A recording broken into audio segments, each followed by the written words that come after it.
A 100-pound Doberman does the same thing every single night. He checks every door, every window, and then lies down outside a baby girl's room. He's done it for 14 months straight, 427 nights.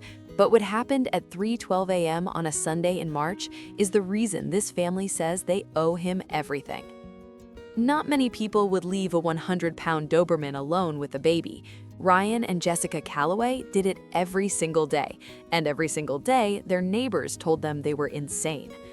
Kota was a purebred Doberman Pinscher with a coat like polished black steel, rust-colored markings, cropped ears that stood like radar towers, and a jaw that made strangers cross the street. He weighed 100 pounds and moved like something between a wolf and a machine, precise, quiet, always watching.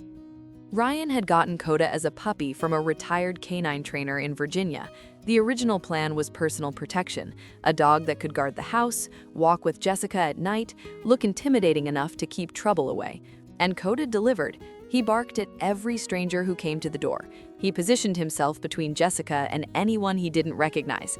He slept at the foot of their bed every night, facing the bedroom door like a soldier who never went off duty. Then Ellie was born. Jessica's mother flew in from Ohio the week before the due date. The first thing she said when she saw Kota was, "That dog cannot be near my granddaughter." Ryan's coworker said the same thing. The pediatrician raised an eyebrow. The internet confirmed everyone's worst fear. Dobermans are aggressive. Dobermans are unpredictable. Dobermans and babies don't mix. Ryan almost believed them. Almost.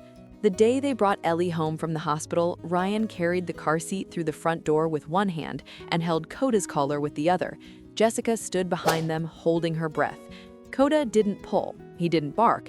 He stood completely still, ears forward, nostrils flaring, his entire body locked onto the tiny shape wrapped in a pink blanket.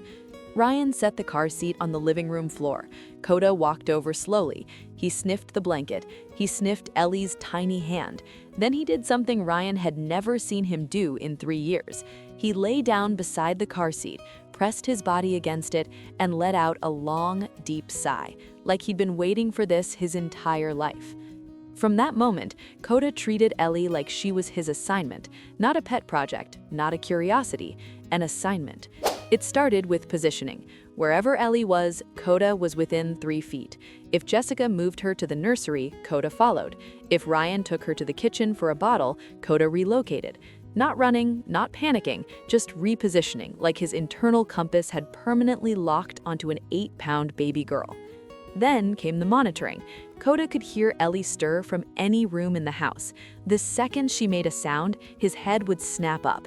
If she cried, he would walk to whatever parent was closest, nudge their hand with his nose, and walk back toward her.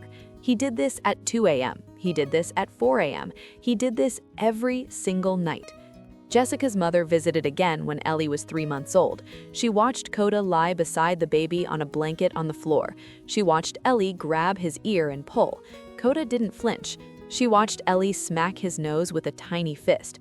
Kota blinked once and stayed perfectly still. Her mother sat down on the couch, looked at Jessica, and said quietly, "I was wrong about him." Stories like these remind us why some bonds are worth waiting for. By 6 months, Kota had developed a routine that nobody taught him. Every night at 9 p.m., after Ellie was put down in her crib, Kota would make rounds. Front door, back door, kitchen window, living room window.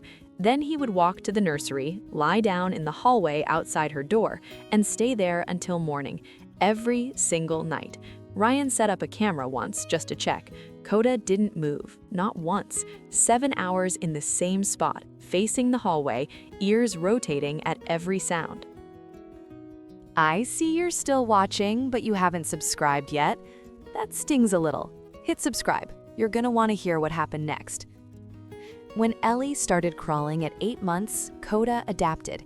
He walked beside her at half speed, his massive frame hunched low, his head dipped down like he was trying to make himself smaller.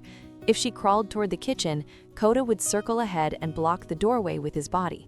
Not aggressively, patiently, like a living baby gate that weighed 100 pounds and had better reflexes than any parent.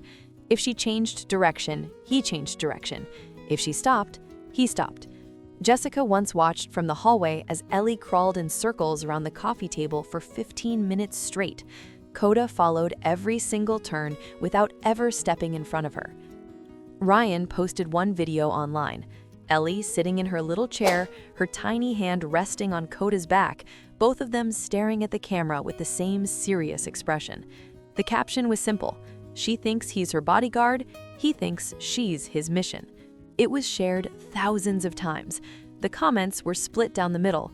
Half the people said it was the most beautiful thing they'd ever seen. The other half said Ryan was out of his mind for letting a Doberman that close to a baby. But the moment that changed everything happened on a Sunday at 3:12 a.m. in March. Ryan and Jessica were asleep. Ellie was in her crib. Cota was in his usual spot outside the nursery door. At 3:12, Cota began barking, not his normal deep warning bark. This was sharp, urgent, relentless, the kind of bark that makes the walls feel thinner. Ryan shot out of bed. His feet hit the floor before his brain even caught up.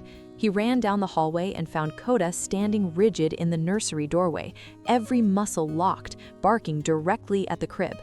Ryan picked Ellie up. Her tiny body was on fire, 104.1 degrees. Her face was flushed red, her breathing was shallow and fast. They rushed her to the emergency room.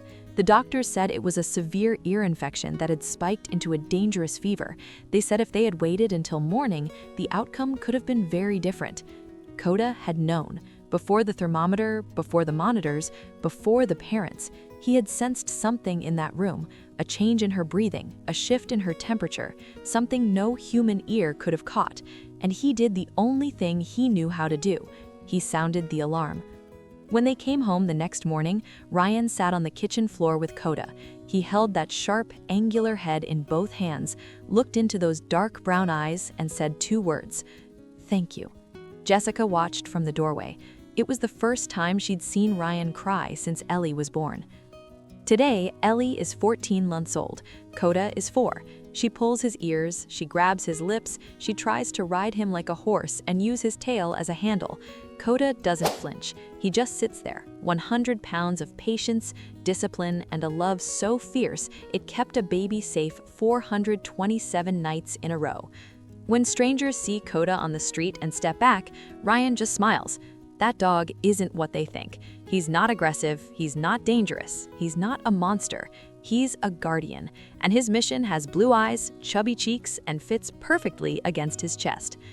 Sometimes the thing the world fears most is the thing your family needs most, and sometimes it weighs 100 pounds, never sleeps, and loves your daughter more than you thought any dog ever could. Would you trust a 100-pound Doberman alone with your baby, or would you keep them apart? Tell me in the comments.